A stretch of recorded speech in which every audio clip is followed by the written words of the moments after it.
Grace नहीं बल्कि कोई और चुना गया था।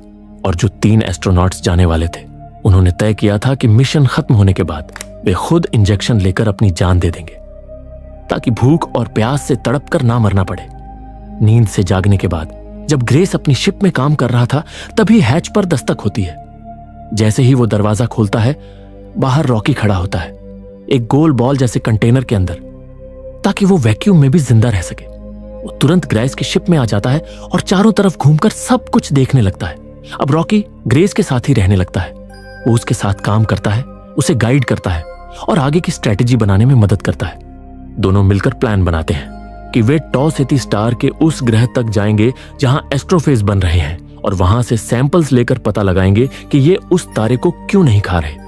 और इसी फैसले के साथ दोनों उस ग्रह की ओर निकल पड़ते हैं, जहां पहुंचने में करीब 3 घंटे लगने वाले थे। इस सफर के दौरान ग्रेस रॉकी को पृथ्वी के खूबसूरत नजारे दिखाता है। दोनों के बीच अब एक गहरी दोस्ती बन चुकी थी, एक ऐसी बॉन्डिंग जो 2 अलग दुनियाओं के जीवों के बीच नामुमकिन लगती थी। इसी दौरान शिप उस ग्रह की ऑर्बिट तक पहुंच चुका था, वही ग्रह जहां एस्ट्रोफेज अपनी संख्या बढ़ा रहे थे। यह ग्रह दिखने में बेहद अजीब था। हरी और लाल गैसों की परतें पूरे ग्रह पर छाई हुई थी, मानो कोई जिंदा दुनिया सांस ले रही हो। दोनों बिना देर किए सैंपल्स इकट्ठा करने के काम में जुट जाते हैं। ग्रेस शिप के बाहर निकलता है और अंदर से रॉकी उसे लगातार गाइड कर रहा था। कुछ पल इंतजार करने के बाद अचानक करोड़ों एस्ट्रोफेज उस ग्रह की ओर बढ़ने लगे। उनकी संख्या इतनी ज्यादा थी मानो स्पेसशिप किसी विशाल एस्ट्रोफेज समुद्र में तैर रही हो। ग्रेस सैंपल इकट्ठा कर चुका था, लेकिन अंदर लौटने से पहले वो रॉकी से कहता है कि इस ग्रह की खोज तुमने की है तो रिवाज के अनुसार इसका नाम भी तुम ही रखो। रॉकी उस ग्रह का नाम रखता है एट्रियन। यह नाम उसकी पार्टनर के नाम पर रखा गया था।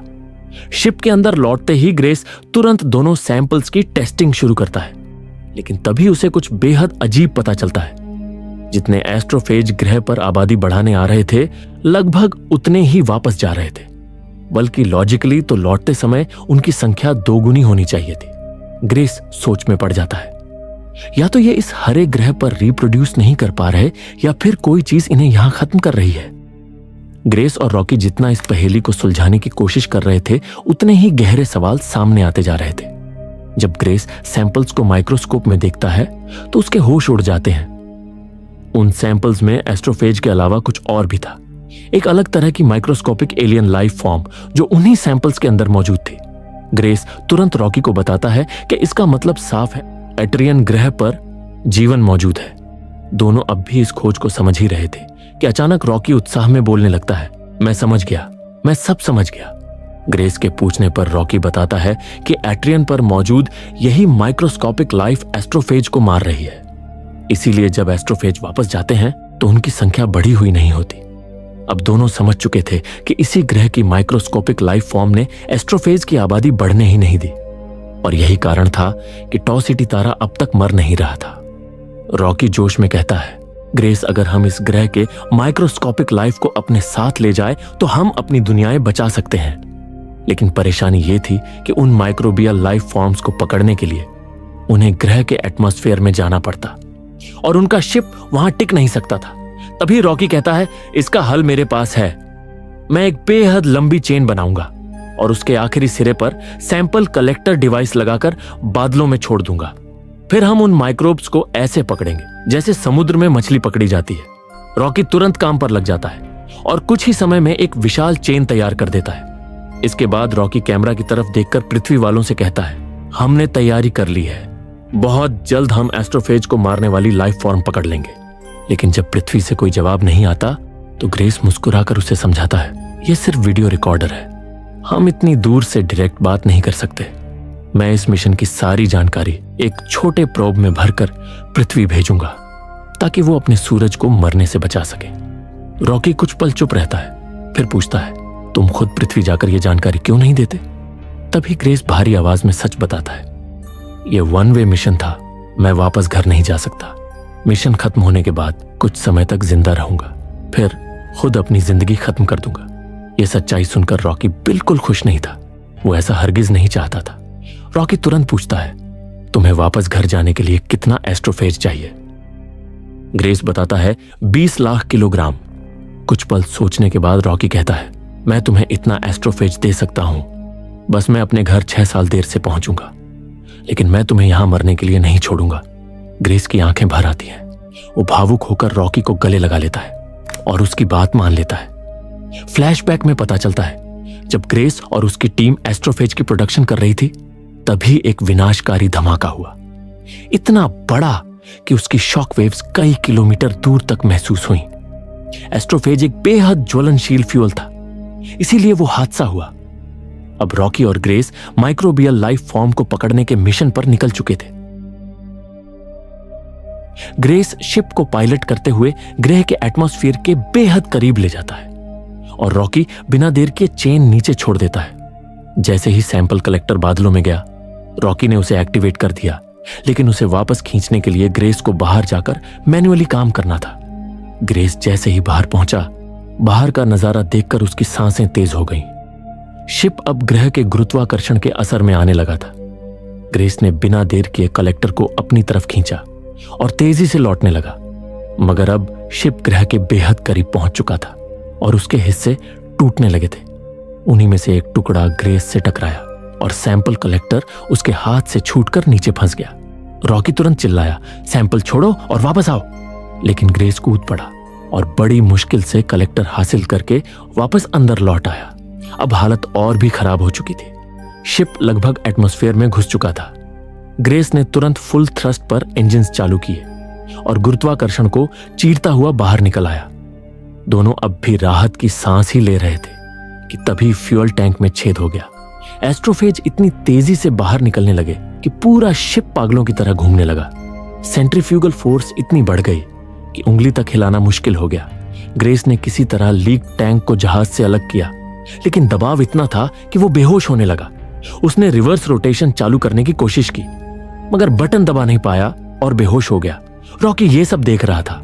उसने ग्रेस को जगाने की बहुत कोशिश की, मगर ग्रेस बुरी तरह घायल और बेसुध पड़ा था। अब रॉकी ने एक बहुत बड़ा फैसला लिया।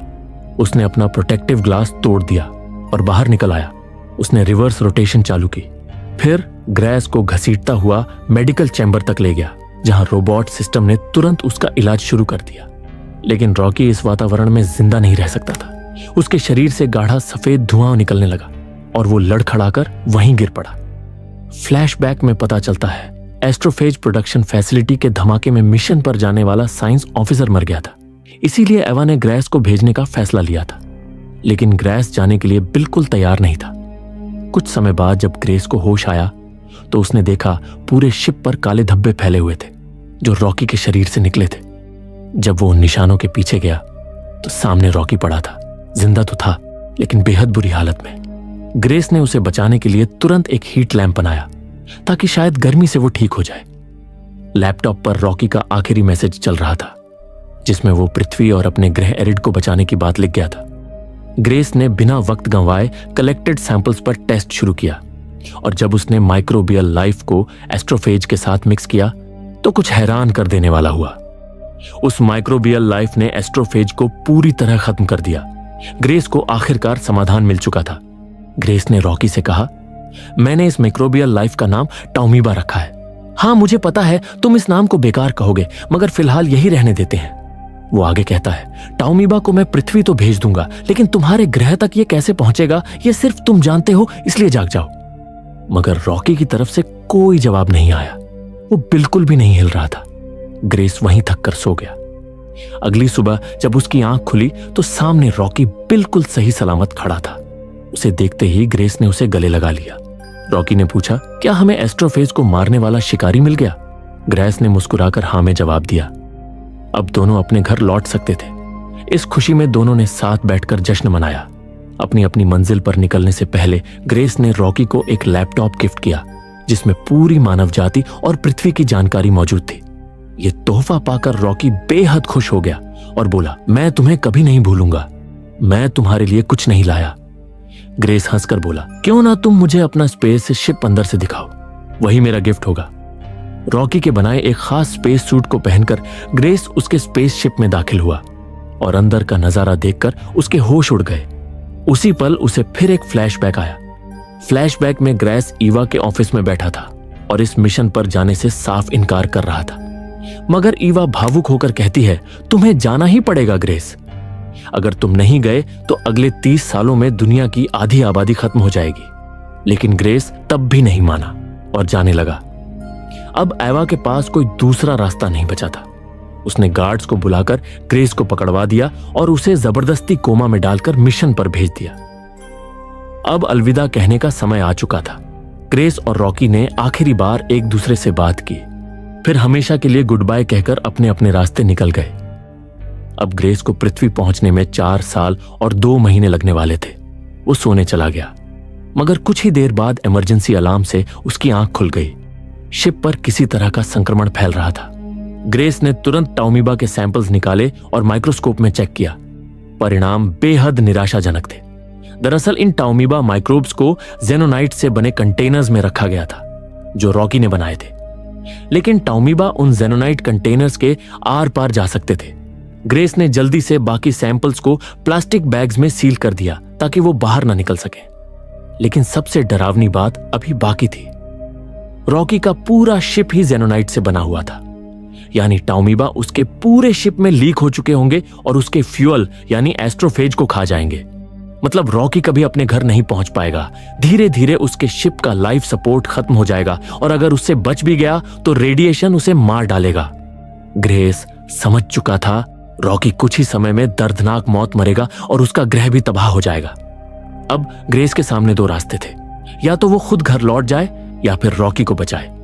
और उसने फैसला कर लिया। ग्रेस ने सारे टाउमीबा सैंपल्स और अपनी रिसर्च 4 छोटे प्रोब्स में पैक किए और उन्हें पृथ्वी की ओर रवाना कर दिया। अब उसकी मंजिल पृथ्वी नहीं थी, बल्कि रॉकी का स्पेसशिप था। वो पूरी रफ्तार से रॉकी को बचाने निकल पड़ा। कुछ ही समय बाद उसने रॉकी के शिप को डिटेक्ट कर लिया। ग्रेस ने तुरंत स्पेस सूट पहना और टनल से होकर फिर उसी दीवार तक पहुंचा, मगर रॉकी कहीं दिखाई नहीं दे रहा था। ग्रेस की उम्मीद टूट चुकी थी। उसे लगा शायद वो देर कर चुका है, मगर तभी जहाज के गहरे अंधेरे से रॉकी बाहर आया। दोनों एक दूसरे को देखकर बेहिसाब खुश हो उठे। इसी बीच ग्रेस के भेजे हुए प्रोब्स आखिरकार पृथ्वी पहुंच चुके थे। ईवा को सारी जानकारी मिल चुकी थी। उसने बिना एक पल गंवाए ये खुशखबरी पूरी दुनिया तक पहुंचा दी। मानवता के लिए उम्मीद की लौ फिर जल चुकी थी। वैज्ञानिकों ने तुरंत काम शुरू किया और ग्रेस के भेजे हुए सैंपल्स की मदद से बड़ी मात्रा में टाउमीबा तैयार किए गए। कुछ ही समय में टाउमीबा को सूरज की सतह की ओर भेजा गया, जहां उन्होंने एस्ट्रोफेज को पूरी तरह खत्म कर दिया। धीरे धीरे सूरज फिर सामान्य होने लगा और पृथ्वी विनाश के किनारे से वापस लौट आई। उधर ग्रेस अब रॉकी के ग्रह एरिड पर पहुंच चुका था। वहां भी सब कुछ ठीक हो चुका था। रॉकी की दुनिया इंसानों के लिए किसी नर्क से कम नहीं थी। रॉकी ने अपनी एडवांस्ड टेक्नोलॉजी की मदद से एक विशाल डोम बनवाया, जिसके अंदर पृथ्वी जैसा वातावरण तैयार किया गया। एक ऐसी सुरक्षित दुनिया जहां ग्रेस अपनी पूरी जिंदगी आराम से बिता सकता था। समय बीतने लगा। ग्रेस ने वहां के बच्चों को पढ़ाना शुरू किया। वो उन्हें विज्ञान सिखाता, कहानियां सुनाता और कभी कभी पृथ्वी के बारे में भी बताता। जिस इंसान ने पूरी मानवता को बचाया था, वो अब एक नई दुनिया में शिक्षक बनकर जी रहा था। ग्रेस ने आखिरकार इस नई जिंदगी को अपना लिया और इसी उम्मीद भरे पल के साथ प्रोजेक्ट हेल मैरी की कहानी यहीं खत्म हो जाती है। अगर आपको यह वीडियो पसंद आई हो तो लाइक करना ना भूलें और ऐसी ही सिनेमैटिक एक्सप्लेनेशंस देखने के लिए मूवीवर्स हिंदी को सब्सक्राइब करें। मिलते हैं अगली वीडियो में। तब तक के लिए कीप वॉचिंग और कीप ट्रैवलिंग अक्रॉस द मूवीवर्स।